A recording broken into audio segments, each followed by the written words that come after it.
boy, you can't put $100 bills into clenched fists. This is what Pops would say to me all the time. He would have me clench up my fist. I knew exactly what he was doing because he would say it all the time. But he would say, like, clench your fist like this, boy. And then I would clench my fist up, and he would be like, how many $100 bills can you fit into your clenched fist? And I would be like, none. He said, yeah, you got to open your hands and release what you're holding on to be able to accept what's coming to you.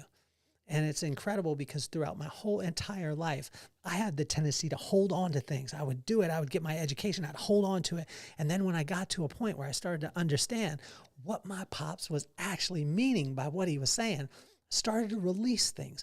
And when I released it, when I learned something and I released it to somebody else, then I had my hands open to be able to accept the next thing that was coming. And generally the next thing that was coming was way better than the thing that I was holding on to. So my question today is, what are you holding on to in your clenched fist that's stopping those $100 bills or those $1,000 checks or those $1 million business ideas from being accepted in your life? We're going to go through this in Proverbs 17, and it's unreal what God reveals through this 3,000-year-old wisdom that's applicable today on Inchstones. So let's get this party started.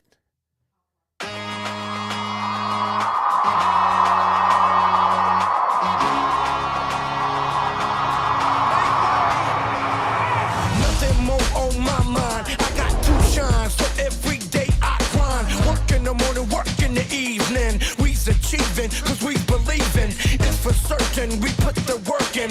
We ain't stopped just because it's hurting. Right before your eyes, so it's coming to no surprise. The takeover is televised. Over and over and over again. Make no mistake, we continue to win. Defeat never known, cause I will not lose. They wanna mimic my moves, but can't walk in my shoes.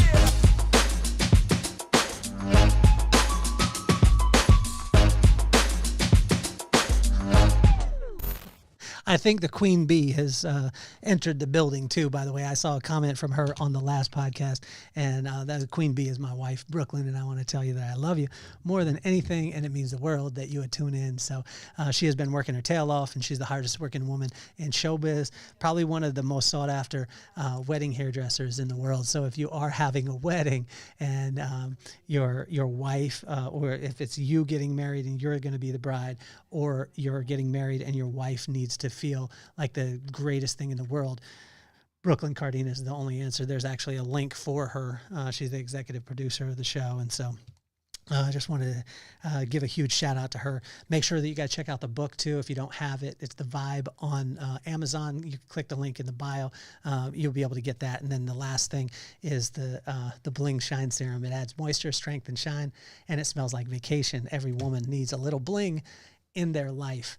Well, I told you that was the last bit of station identification, but it's not. The Vibe Room is happening November 9th. If you want to check that out, it's going to be unreal. Tickets are almost sold out. It's at the Edison House in Salt Lake City, and it's a live version of the pod. It's going to be unreal. Janae Thompson, Keith Hale, and Baron Baptiste. The lineup is unbelievable, but also the people in the room are even better. So I can't wait to be able to share them with you. Let's hop right into Proverbs 17. And my pops would always say this about the clenched fist thing, and I found that there's so many times where I have clenched fists in my life where I'll grab onto something, I'll hold on to it so tight, and I'll say, like, I've got to hold on to this. And what I'm finding is that I block blessing a lot. And if you've ever done this, I want to encourage you, because you're not alone. But sometimes we'll have the tendency to hold on to something so tight because we think that, I can't get rid of this thing, when God is saying, I just need you to release it. I need you to let it go. And when you let it go, then I'll deliver something even better. And because I got something for you, but I can't give it to you if you're just holding on to what you have right now.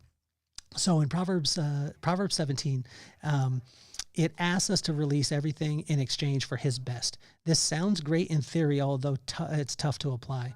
If you want to walk light and free, we must be open to receive the blessings that are coming. And that requires us to let go.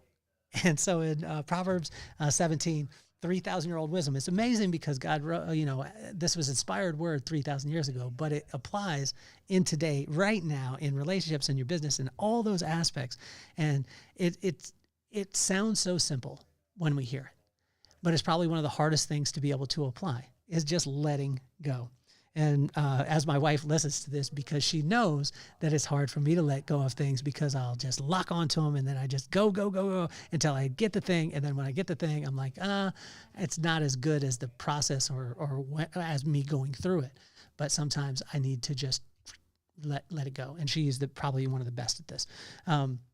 So here we go in verse 1, 2, 12, and 26.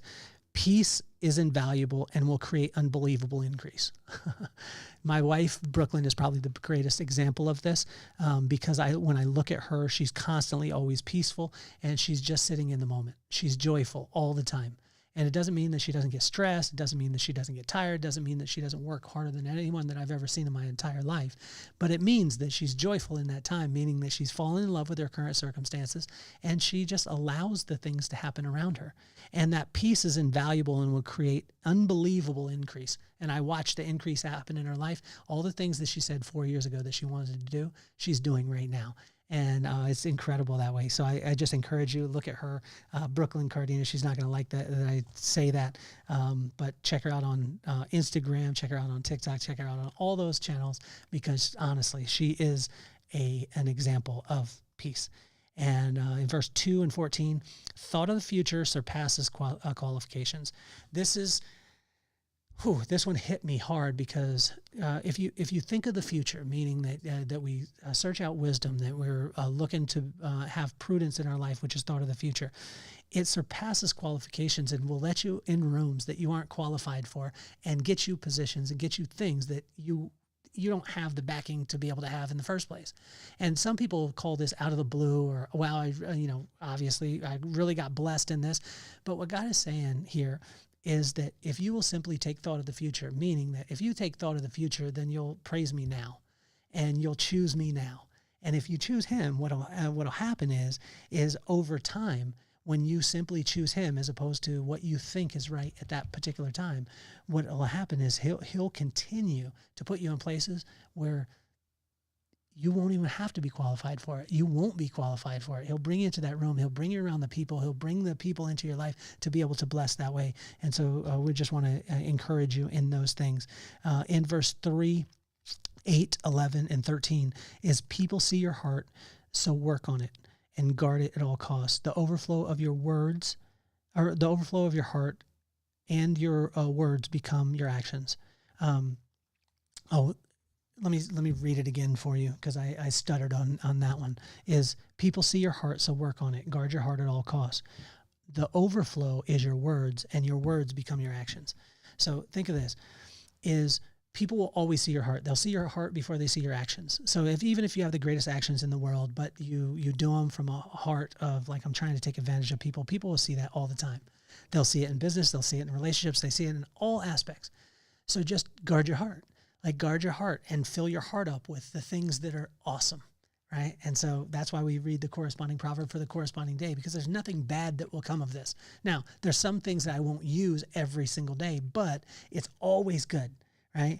And so fill up and work on your heart at all costs and guard it. The overflow of your heart is your words, and your words will ultimately become your actions. And when people see your actions and your heart, and when they're in line, meaning that your heart set, your mindset, and your skill set, when they're in line, it creates an irresistible vibe that nobody can even come in contact or competition with. And so in verse 3, 8, 11, and 13, it emphasizes this. In verse 4 and 19 is don't listen to silly people. This is something that I think of my mom, or I even think of my buddy's mom, which was Mrs. Simmons. And Mrs. Simmons was like my mom. She was my second mom. And she would just say this all the time, like, don't surround yourself with silly people. Don't listen to silly people. You surround yourself with silly people, you start listening to them. So don't listen to silly people.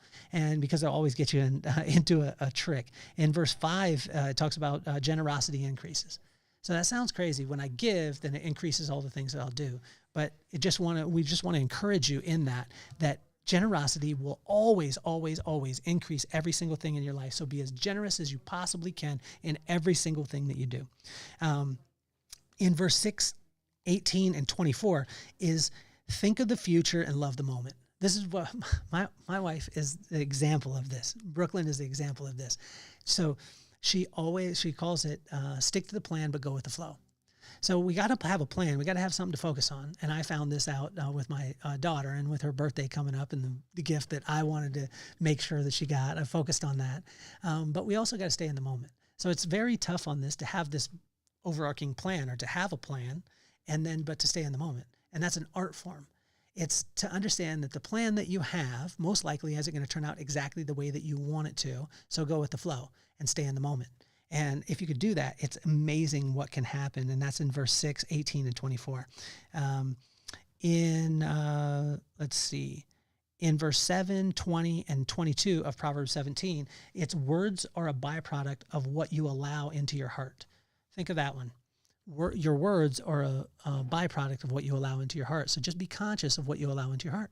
How does it get into your heart? From what you see, what you hear, and what you become aware of through your senses. So don't listen to silly people. You won't listen to silly people if you aren't around silly people. So these are all things that are making sure that we guard our heart at the highest level, because your words are a byproduct of what you allow into your heart. In verse 9, 10, 15, 17, 21, and 25, this is very important, as leading with love will give you clear vision. And I fail at this a lot, because generally when someone wrongs me, then I want to justify why I should do something that's not out of love. But when I lead with love, it'll give me clear vision. And what I would invite you to do is just to think of this. How can you fill up? How can you read? How can you read and listen to things that fill you up with love? And when that love is there, it'll give you clear vision as you move forward.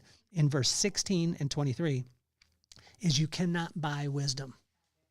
No matter how much you make, no matter what you do, no matter how successful you become, as far as financially, you can't buy wisdom. The only way that you can get wisdom is by fearing God. And fearing God is just respecting him, which means that you spend time with him, see his words and his actions. They're in line. And when that happens, then you'll have respect for him, which is the beginning of wisdom. It's the only way to get wisdom.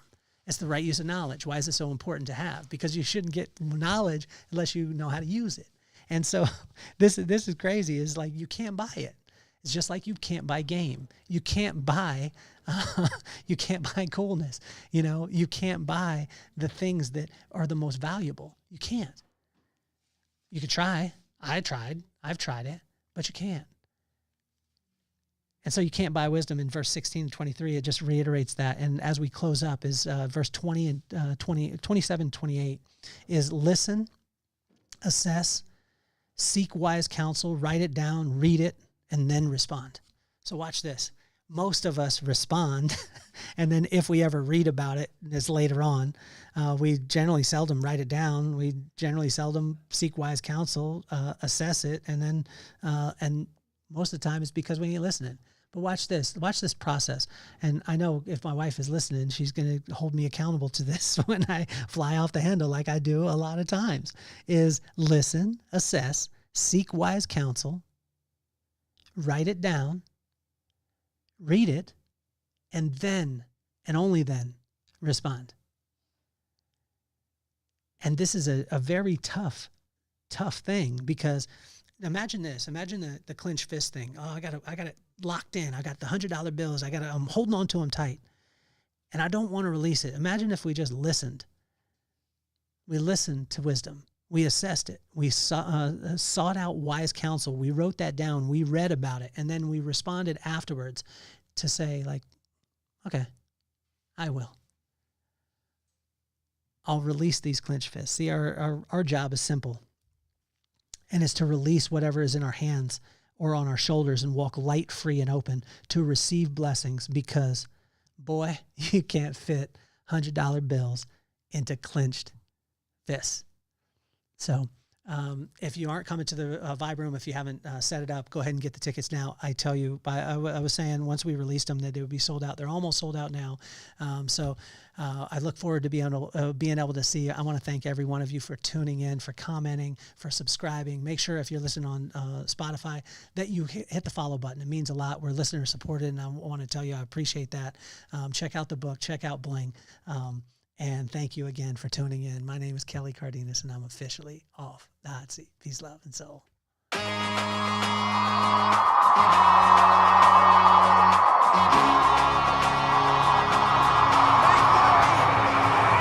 Nothing more on my mind. I got 2 shines, so every day I grind. Work in the morning, work